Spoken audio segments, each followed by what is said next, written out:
Doctor చదివే వాళ్ళు కూడా చచ్చిపోకుండా ఉంచేయడం కోసం మేము చదువుతున్నామని చెప్పరు. దేనికి చదువుకుంటారు అంటే అలా ఉంచితే డాక్టర్లు చచ్చిపోతున్నారు కదండి, అది మరీ దారుణం కదా. అలా డాక్టర్లు మాత్రం చంపకుండా చావకుండా ఉంచగలరు ఏమిటి?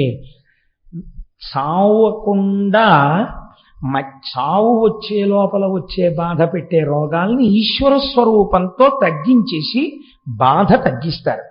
బాధ తగ్గించగలిగిన వాడు ఈశ్వరుడైతే ఆ ఈశ్వర రూపంలో వైద్యుడున్నాడు కాబట్టి వైద్యో నారాయణో హరి ప్రథమో దైవ్యో భిషక్.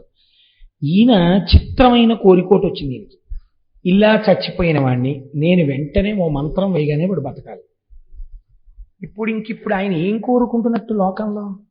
ఆయన ప్రతి సృష్టి చేస్తూ ఉంటాడు. ఆయన సృష్టి క్రమంలో బ్రహ్మగారి ఇన్నేళ్లు బతకాలి అంటే దాని ఉద్దేశం ఏంటి? ఆ తర్వాత చచ్చిపోవాలని బ్రహ్మగారు రాసిన రాతని తిరగరాస్తాడనమాట ఈయన. ఇప్పుడు నేను ఆ స్థాయికి ఎదగాలి. నాకు మృత సంజీవని అంటే చచ్చిపోయిన శరీరాన్ని మళ్ళీ పుట్టించాలి. నేను ఎలా? మళ్ళీ ఇంకో శరీరంతో పుడితే బ్రహ్మగారి గొప్పతనం. అలా కాదు, ఏ శరీరంతో చచ్చిపోయాడో అక్కడ మళ్ళీ వాడు పుట్టియాలి. మళ్ళీ అదే శరీరంతో, అంతే వయస్సులో, అంతే ముడతలు పడిన శరీరంతో, అంత బలంతో వాడు చచ్చిపోతే మళ్ళీ అంత బలంతో వాడు పుట్టియాలి. అలా నేను చెయ్యగలనా? ఇప్పుడు ఈ కోరిక పుడితే ఆయన ఆలోచించాడు, నాకు ఈ కోరిక ఎవరు తీరుస్తారు?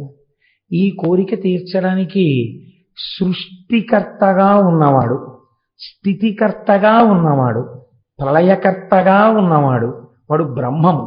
వాడు కదా సృష్టి చేస్తున్నాడు, నిలబెడుతున్నాడు, లయం చేసేస్తున్నాడు, మళ్ళీ సృష్టి చేస్తున్నాడు. వాడు మళ్ళీ ఇంకో రూపంలో సృష్టిస్తున్నాడు ఇదే జీవుణ్ణి. కానీ ఇప్పుడు నేను ఆ బ్రహ్మము యొక్క అనుగ్రహంతో ఇంకొక మెట్టు ముందుకెళ్ళాలి. ఎలా పడిపోయిన వాడిని అలాగే మళ్ళీ పుట్టించగలగాలి, బతికించగలగాలి. ఆ శక్తి ఎక్కడి నుంచి వస్తుంది? ఇవి చేసేవాడెవడో వాడి దగ్గర నుంచే రావాలి. వాడు తొందరగా ఎక్కడ తపస్సు చేస్తే ప్రీతి పొందుతాడు? కాశీ పట్టణంలో తపస్సు చేస్తే ప్రీతి పొందుతాడు, అక్కడే ఉంటాడు కాబట్టి నేను అక్కడికి వెళ్తానన్నాడు. వెళ్ళి ఇప్పుడు ఈయన కాశీ పట్టణం వెళ్ళి తపస్సు మొదలెట్టాడు. ఇప్పుడు ఈయన ఎందుకు తపస్సు మొదలు పెట్టాడో శంకరుడికి తెలుసా తెలియదా? తెలుసు ఖచ్చితంగా. ఎటువంటి తపస్సు చెయ్యడం మొదలుపెట్టాడు? రాక్షసపరమైనటువంటి తపస్సు ఆయన చేయలేదండి. కాశీలో ఒక శివలింగాన్ని ప్రతిష్ఠ చేశాడు ఆయన. ప్రతిష్ఠ చేసి దానికి ప్రతిరోజు 1000 మార్లు అభిషేకం చేసేవాడు. ఒకరోజు సూర్యాస్తమయం నుంచి మరునాడు సూర్యాస్తమయం వరకు, సూర్యోదయం వరకు, సూర్యోదయం నుంచి సూర్యోదయం వరకు. ఎందుకని? ఈశ్వరుడికి షట్కాల పూజ ఉంది శివార్చనలో. కాబట్టి ఆయన సూర్యోదయం నుంచి మళ్ళీ సూర్యోదయం లోపల ఒక 1000 మార్లు అభిషేకం చేసేవాడు. అందులో తప్పకుండా ఆయన 3 వాడేవాడు. ఇదే అభిషేకానికి ఉన్న గొప్పతనం. మొదటిది పంచామృతములను వాడాడు. ఆ పంచామృతముల యొక్క శక్తే వేరండి అసలు. ఎప్పుడైనా మీకు వీలైనప్పుడు పంచామృతములు అభిషేకము అని ఒక ఉపన్యాసం చెప్తాను. పంచామృతాలు వాడాడు. 2 శుద్ధ జలం వాడాడు. ఎందుకని? పంచామృతాలు వాడాడు అంటే శుద్ధ జలం వాడాడు అని అర్థం. అభిషేకం చేసేటప్పుడు ఒక పదార్థాన్ని వాడి రెండో పదార్థాన్ని శివలింగం మీద వెంటనే పోస్తే అది అపచారం. ఒక పదార్థాన్ని పోస్తే మళ్ళీ శుద్ధ జలం పోయాలి, పోసి రెండో పదార్థం పోయాలి. పాలు పోసేసి, పెరుగు పోసేసి, తేనె పోసేసి అలా అభిషేకం చేయకూడదు. పాలు పోస్తే నీళ్లు పోయాలి. అందుకే శుద్ధ జలంతో ఒక పాత్ర పక్కన పెట్టుకోవాలి, ఒక పెద్ద బిందె, దాని దగ్గర ఒక చెంబు పెట్టుకుని పాలు పోసి నీళ్లు పోయాలి. అందుకే కదా నిన్న పొద్దున్న అభిషేకం చేసేటప్పుడు ప్రతి పదార్థానికి మళ్ళీ శుద్ధ జలంతో చేశాను. కాబట్టి అలా మార్చి చేస్తారు. కాబట్టి ఇప్పుడు పంచామృతములతో అభిషేకం అంటే మధ్యలో తప్పకుండా ఏది వాడబడింది? శుద్ధ జలం వాడబడింది. దానితో పాటు ఈశ్వరుడు చాలా తొందరగా ప్రీతిపాత్రుడై 10 మందిని బతికించేటట్టుగా, అంటే కడుపున పుట్టినటువంటి వాళ్ళు ఇబ్బంది లేకుండా సంతోషంగా ఆయురారోగ్యాలతో ఉండాలంటే గంధోదకంతో అభిషేకం చేయాలి. అందుకని గంధోదకాన్ని వాడాడు. ఎందుకు వాడాలి? 10 మంది చచ్చిపోయిన వాళ్ళని మళ్ళీ బతికించాలనుకుంటున్నాడు. అప్పుడు వాళ్ళందరూ తనకి బిడ్డల పట్ల మళ్ళీ పుట్టిన వాళ్ళు. ఇప్పుడు ఇంత శక్తి కావాలి కాబట్టి గంధోదకం వాడాడు. ఎంత గమ్మత్తో చూడండి, ఇంత శాస్త్రీయమైన అభిషేకం చేశాడు. దీనికి ఆయనకి ఇంకొక వేరే వ్యాపకం లేదు. ఏమిటో తెలుసా అండి? ఈ 1000. మీరు ఇందులో ఒక పెద్ద రహస్యాన్ని కనిపెట్టండి.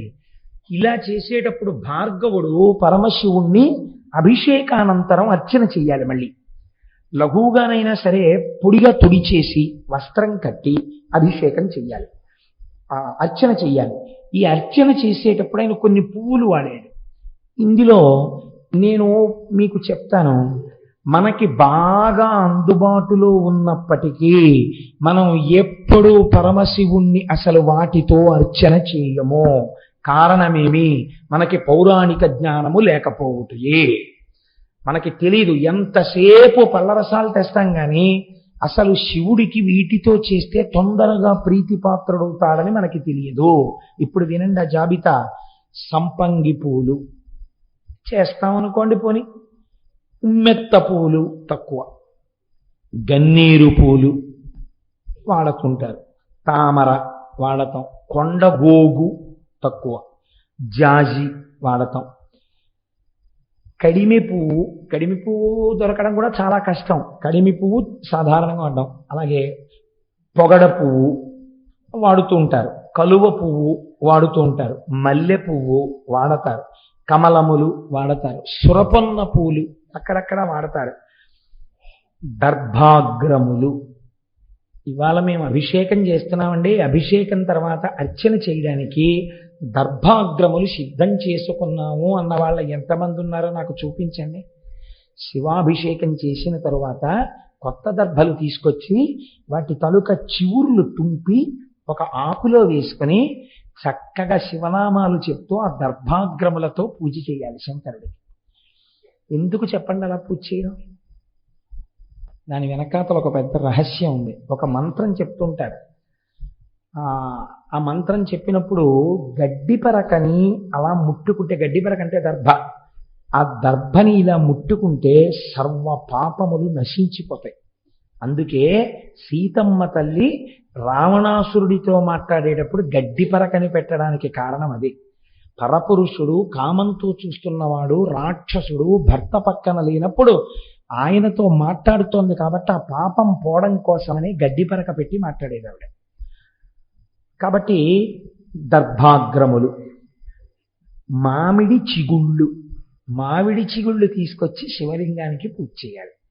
మామిడి చిగుళ్లతో పూజ చేశామండి. నాకు తెలిసి సభలో, నాకు తెలిసి ఉండొచ్చు మహాత్ములు, కానీ చాలా మార్లు దగ్గరగా ఇప్పటికే 100 మాటలు 200 మాటలు దాటిపోయిందేమో నాకు తెలిసి లక్షపత్రి పూజ చేస్తుంటారు. వెంకయ్యమ్మ గారి సభలో ఉన్నారా? దుర్వాంకురం అంటే దర్భల యొక్క చివుళ్ళు దర్భలంత పెరిగిన వాటిని తెచ్చుకోలేకపోతే చక్కగా ఏ మలమూత్రములు విసర్జింపబడని చోట పెరిగినటువంటి గడ్డి యొక్క చివుళ్ళు లేదా గడ్డి, మనం విఘ్నేశ్వరుడికి పూజ చేస్తాం కదండి, అటువంటి దుర్వాంకురములు. ఎలా ఉండేవాడు అలా ఉంటేనే లోకానికి సంతోషంగా ఉంటుంది. ఇప్పుడు ఈ విశ్రాంతి ఎంత ప్రమాదం తెచ్చిందో ఓసారి చేతులు తీసి చూడన్నారు. ఆవిడ చేతులు తీసేటప్పటికి ఏమైందో తెలుసా అండి? సూర్య చంద్రౌచ నేత్రే వందే శంభుముమాపతిం సురగురుం వందే జగత్కారణం వందే పన్నగభూషణం మృగధరం వందే పశూనాం పతిం వందే సూర్య శశాంక వన్నినయనం. సూర్యుడు, చంద్రుడు, అగ్నిహోత్రము 3 కన్నులై ఉన్నాయి. ఇవి 3 శక్తి స్వరూపంతో అమ్మవారు పరాచికానికి మూస్తే సమస్త బ్రహ్మాండములు చీకటైపోయాయి. అన్ని ప్రాణులలో వేడి తగ్గిపోయి, అంటే లయమైపోయే స్థితి వచ్చేసి. ఇప్పుడు ఇది జరగకూడని ప్రళయ ప్రకృతి. ఇంత చీకటి ఒక భయంకరమైనటువంటి లయకాల స్థితిలోకి వెళ్ళిపోయింది లోకం. ఇది ఎవ్వరు ఊహించనిది. ఈ కొట్టుమిట్టాడిపోతున్న స్థితిలో సమస్త బ్రహ్మాండములు చీకటిని పొంది అమ్మవారిలా చేతులు తీయగానే మరి వెంటనే ప్రకాశించే. ఈలోగా హఠాత్తుగా జరిగిన ఈ సందర్భం ఒక ఉపాధి స్వరూపాన్ని పొందేసి శివచేష్టితముగా అంధకారం వలన పుట్టినవాడు కాబట్టి కళ్ళు లేకుండా నల్లటి పిల్లాడోడు పుట్టి ఏడుపు మొదలెట్టాడు. ఏడుపు మొదలుపెట్టి వాడు పర్వత సదృశ్యుడై అలా పెరిగిపోయి ఆకాశం అంత అయిపోయి కనపడ్డ వాటిని తీసి నోట్లో పడేసుకుంటాడు. వీడెవరండో అంటే అమ్మవారు, నీ కొడుకే అన్నారు. అయ్య బాబోయ్, వీడు నా కొడుకేమిటండి అంది. నువ్వు కళ్ళు ముయ్యడం వల్ల పుట్టాడు కనుక వాడు నీకు నాకు కొడుకే. మనం ఎవరం? జగత పితరం వందే పార్వతీ పరమేశ్వరవు. ఇప్పుడు వాడిని చంపేయడం ఏదో చేయడానికి వీల్లేదు. ఏం చేయాలి? కాపాడాలి. కాబట్టి వాడిని పిలిచి, ఒరే నువ్వు అలా తినీకు మనుషుల్ని, వాళ్ళని అడవిలో తిరుగుతుండు అని అరణ్యానికి పంపించేశారు. ఈలోగా హిరణ్యాక్ష హిరణ్యకశిపులు మీకు తెలుసున్న వాళ్ళే. భగవంతుడు నేను ఎంచుకోకుండానే ఆయన వరుసక్రమాన్ని నిర్ణయించేశాడు. దీని తరువాత నువ్వు ఇది చెప్తే శ్రోతలకి తేలిగ్గా అర్థమైపోతుందని.